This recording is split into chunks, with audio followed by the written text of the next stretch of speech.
l'exposition des travaux d'élèves de l'atelier municipal d'art plastique d'Arcueil. Nous sommes les professeurs de cet atelier, Béatrice Moya-Oex et Bruno Chenal. Ces cours d'art plastique s'adressent aux enfants de 6 à 16 ans tous les mercredis. Nous vous souhaitons une belle visite. Je vous présente les œuvres d'élèves réalisées en visio à la suite de l'exposition à l'espace Julio González d'Hervé Télémaque et d'Olivier Perronnet.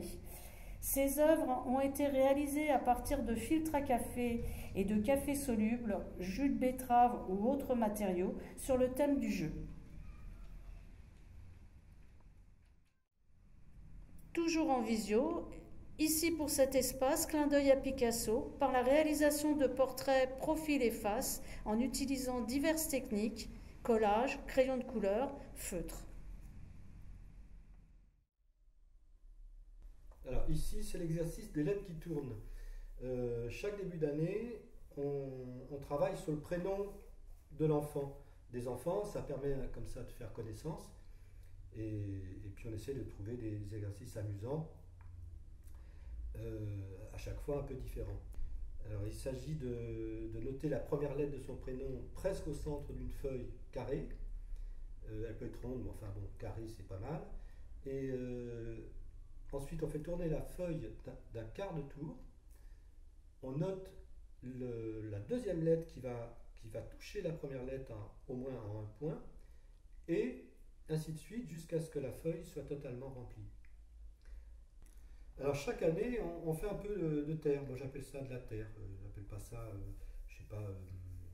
Enfin, moi j'appelle ça des sculptures en terre. Je voulais qui vraiment se libèrent, qui soient heureux avec la terre, parce que on sait bien que la terre c'est un peu libérateur, et c'est reposant, c'est calmant.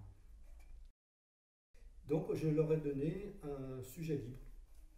En essayant les consignes, c'était de faire des choses solides. C'est vrai que si par exemple vous voulez faire une fleur, c'est un peu compliqué de faire la tige très fine de la fleur, parce qu'en séchant, ça casse. Si on fait les animaux, il faut faire des grosses pattes, il ne faut pas faire des pattes fines proches de la réalité, parce que alors là il y a de la casse aussi. Tout ça, c'est des consignes qu'on donne au début. Ces dessins ont été réalisés après avoir vu l'exposition de Jérôme Gelès à la Galerie González. C'est un artiste assez incroyable, un bricoleur qui rêve de voler un peu comme Icare et justement passionné par tous les objets volants. On peut retrouver d'ailleurs une sculpture qui fait vraiment penser au dessin de Léonard de Vinci, puisque Léonard de Vinci a fait pas mal de plans d'objets volants et bien d'autres choses. Alors c'est un artiste qui s'intéresse aussi à l'écologie. Sa dernière série est une série sur les planctons. Donc c'est une série de machines extraordinaires, vraiment très très belle. Un travail très fin, des sortes de machines encore volantes, entraînées par des ventilateurs. Alors vous pouvez voir ici un panneau magnifique. Il s'agit donc du thème récurrent du paysage, parce que chaque année le paysage tient, c'est comme là, un peu comme l'arbre. Le paysage tient une place privilégiée. Donc la première consigne, c'était de tracer 3 lignes courbes, donc 3 collines, enfin un premier plan et 2 collines, avec la route. C'est une couleur rabattue, ça veut dire qu'elle est mélangée avec du noir, donc elle est assez sombre au premier plan, et ensuite il y a de moins en moins, elle devient de plus en plus pure.